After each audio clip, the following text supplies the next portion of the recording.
China was long perceived as a country of demographic abundance, the largest population in the world, an almost inexhaustible labor force, and a steady increase in the number of people.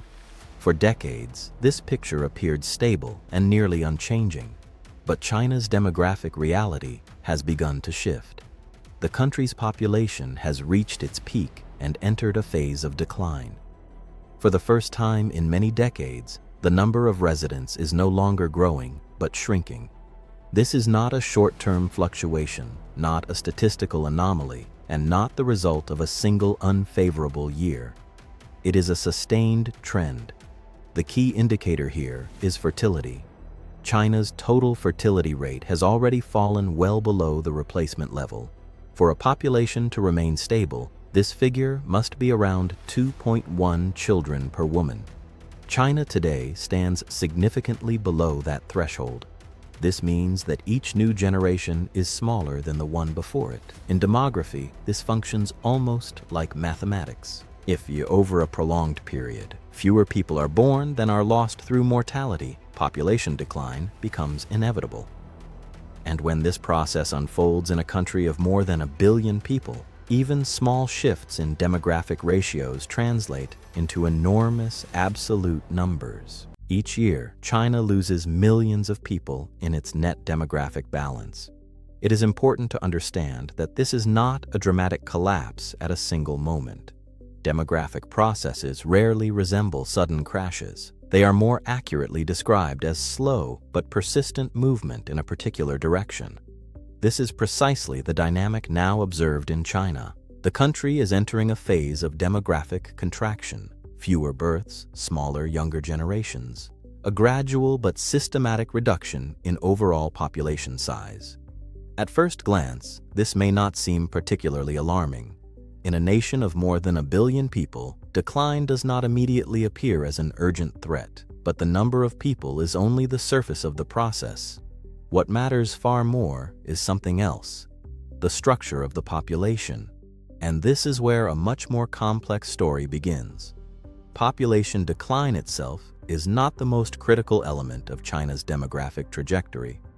A far more significant process is unfolding in parallel, carrying much deeper economic implications. Population aging. The country's demographic structure is beginning to transform. The share of elderly citizens is steadily rising, while the proportion of younger and working-age generations is shrinking. As a result, the demographic pyramid, once characterized by a broad base, is gradually inverting. This represents a fundamental shift. The economy of any nation is heavily influenced by the balance between those who work and those who depend on support. When the working-age population is large, the system gains natural stability.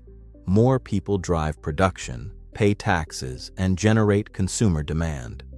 China operated within precisely this model for many years. A vast supply of young workers was one of the central engines of economic expansion. The demographic dividend supported rapid industrialization, large-scale manufacturing growth, and competitive labor costs. But this dividend is gradually disappearing. The number of people of working age is beginning to decline. The new generations entering the labor market are becoming smaller than those leaving it. At the same time, the number of older citizens requiring pensions, healthcare expenditures, and social support continues to grow. In demography, this is described through the dependency ratio. The fewer workers there are per retiree, the greater the burden on the economy. Fewer taxpayers, higher expenditures, increased pressure on public finances and social systems.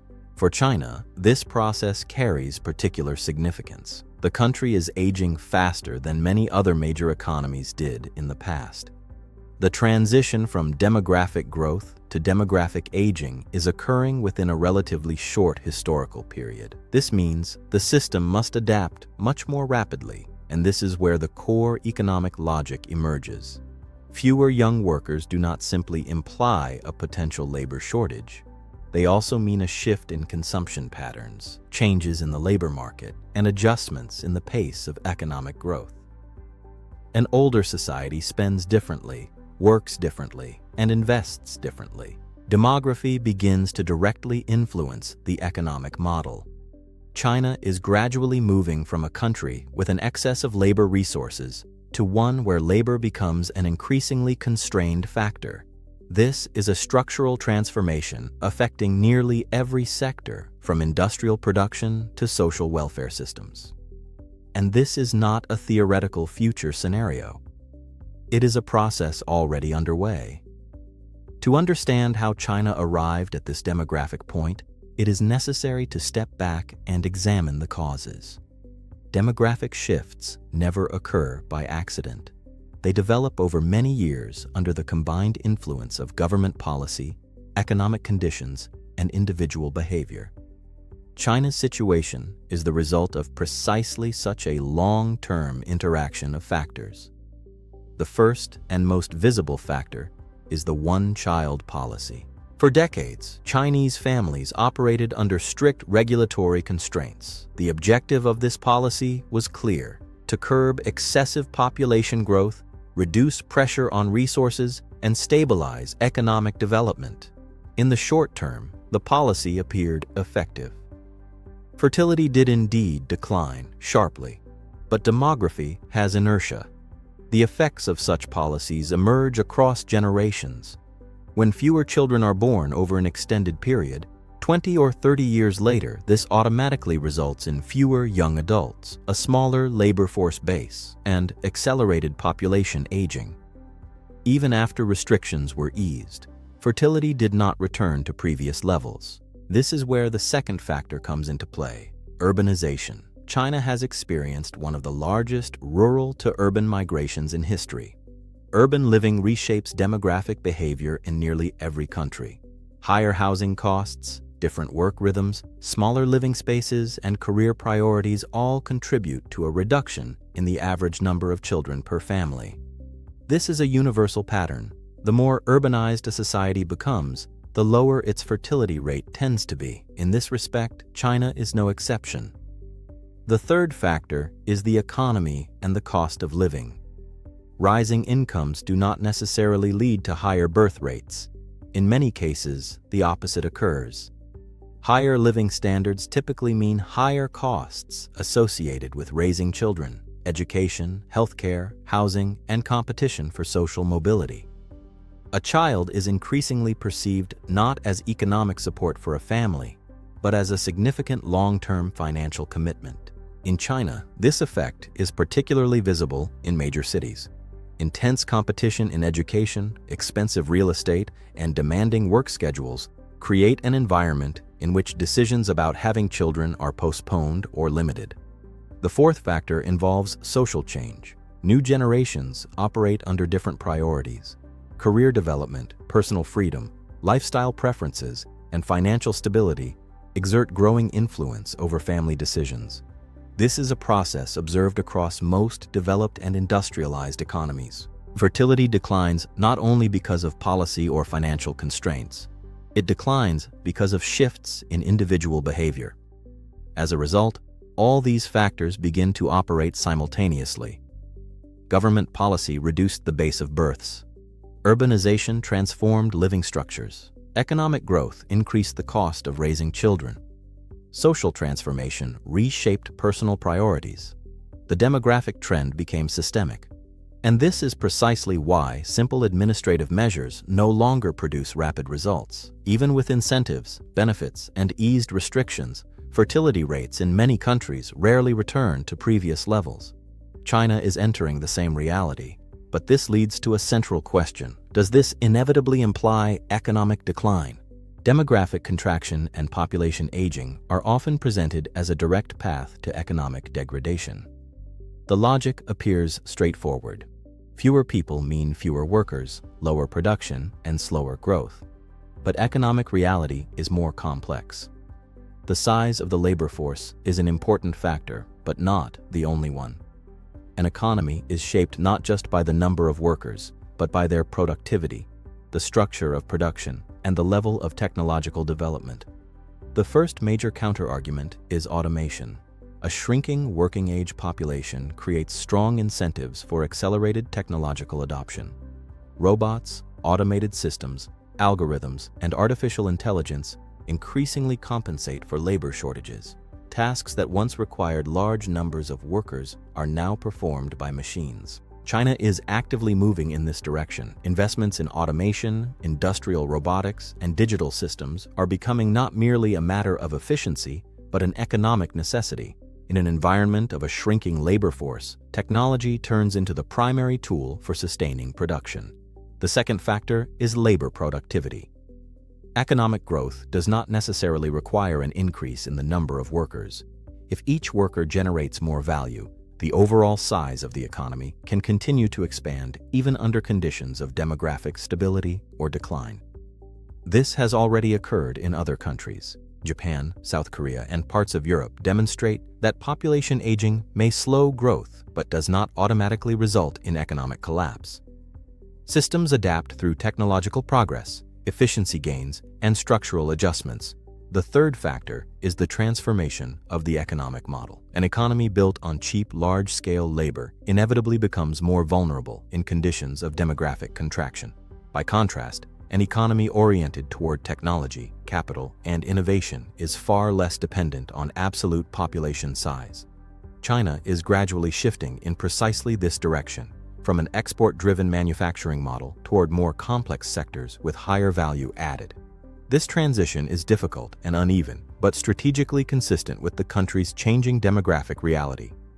At the same time, the risks remain substantial. Automation does not occur instantly. Productivity growth has limits. Social systems demand steadily rising expenditures. Population aging reshapes both demand structures and labor markets. Demography does not automatically destroy an economy, but it does alter its fundamental mechanics. Growth becomes slower. The burden on the system increases. Competition for labor intensifies. Errors in economic policy become more costly. This is why the central question is no longer whether demography will become a problem. It is already a problem. The real question is how these changes will shape the country's long-term trajectory.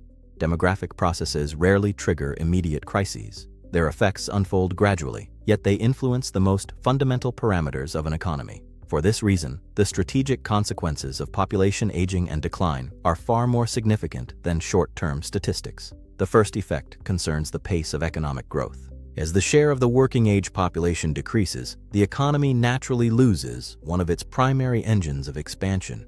Fewer new workers mean slower growth in production, consumption, and investment. Sustaining high development rates becomes increasingly difficult even in the presence of stable technological modernization. This is a structural constraint rather than a cyclical downturn. The second effect involves the transformation of the labor market. Labor shortages reshape the balance between employers and employees.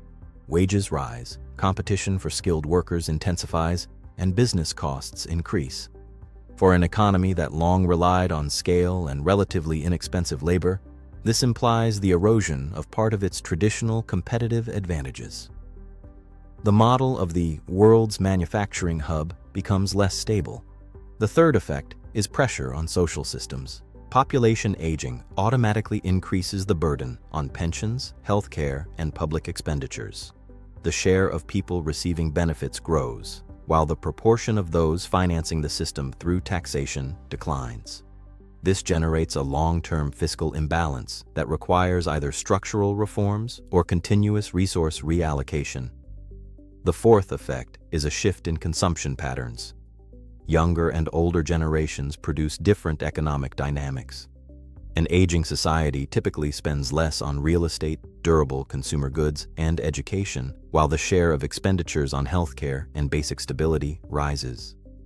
This transformation influences the sectoral structure of the economy and the dynamics of domestic demand. The fifth effect concerns global competition. In a world where demography remains a critical resource, countries with younger populations gain relative advantages in growth potential. India, much of Southeast Asia, and parts of Africa are entering phases of demographic expansion precisely as China moves into demographic contraction. This shift gradually reshapes the long-term balance of global economic dynamics.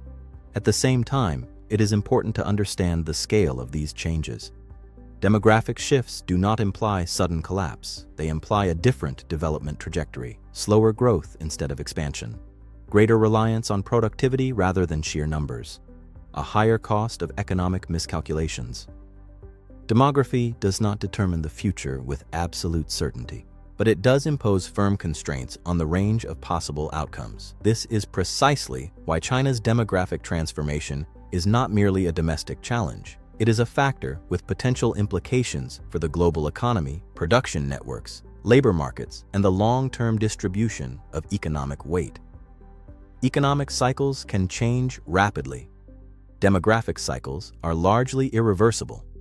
China's demographic story is entering a new phase. For decades, the country operated under conditions of continuous population growth.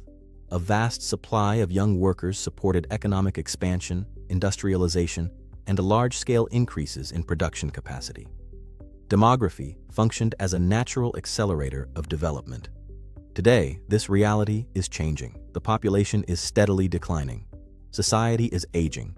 The share of working-age generations is shrinking. The demographic dividend that long supported economic growth is gradually disappearing. This is not a temporary fluctuation. It is a structural process. Demography cannot be quickly reversed through administrative decisions. It cannot be easily offset by short-term incentives. It evolves slowly, but once the shift has occurred, its consequences shape economic systems for decades. At the same time, population decline is not an automatic path to degradation. Economies adapt. Technology compensates for labor shortages. Productivity becomes more important than population size. Production structures evolve. New growth models replace old ones, but the underlying logic remains unchanged. Demography always defines the boundaries of what is possible. It shapes the pace of growth, the stability of social systems, the balance of the labor market, and the long-term trajectory of economic development. Without triggering sudden crises, it gradually alters the very architecture of an economy. China is entering a period in which the key resource is no longer the number of people, but the efficiency of the system. Not scale, but productivity. Not demographic inertia, but technological adaptation. Economic crises come and go. Demographic shifts rewrite the trajectories of entire nations. This is why what may appear today as a statistical trend could, in the long run, become one of the most consequential transformations of the global economy.